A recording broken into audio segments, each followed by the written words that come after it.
اعوذ باللہ من الشیطان الرجیم بسم اللہ الرحمن الرحیم۔ اللہ کے نام سے شروع جو بہت مہربان رحم والا ہے۔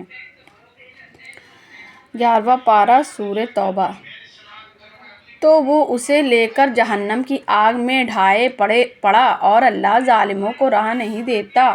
وہ تعمیر جو چنی ہمیشہ ان کے دلوں میں کھٹکتی رہے گی، مگر یہ کہ ان کے دل ٹھکرے ٹھکرے ہو جائیں گے۔ اور اللہ علم والا، حکمت والا ہے۔ بے شک اللہ نے مسلمانوں سے ان کے مال اور ان کی جان خرید لی ہے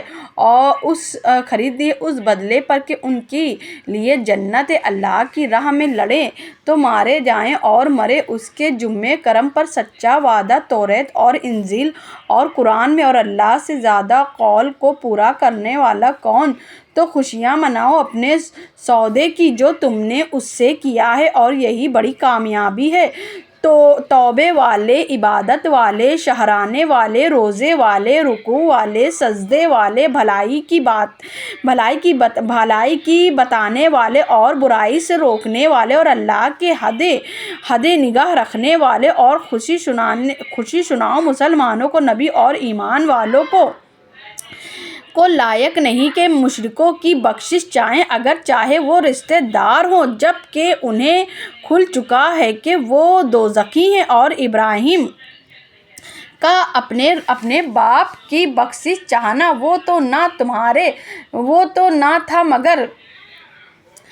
مگر ایک وعدے کے سبب جو اسے کر چکا ہے۔ پھر جب ابراہیم کو کھل گیا کہ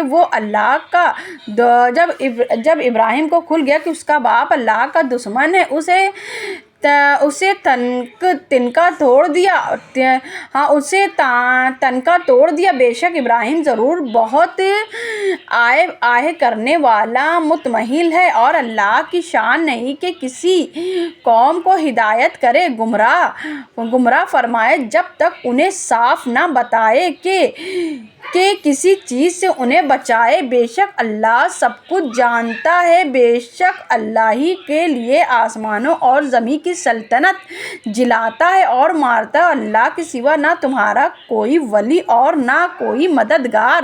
بے شک اللہ کی رحمتیں معتضی ہوئیں ان غیبوں کی خبر بتانے والے، ان مہاجروں اور انصار پر جنہوں نے مشکل کی گھڑی میں ان کا ساتھ دیا۔ بات اس کے قریب تھا کہ ان میں کچھ لوگوں کے دل پھر جائیں گے، پھر ان پر رحمت سے معتضی ہو۔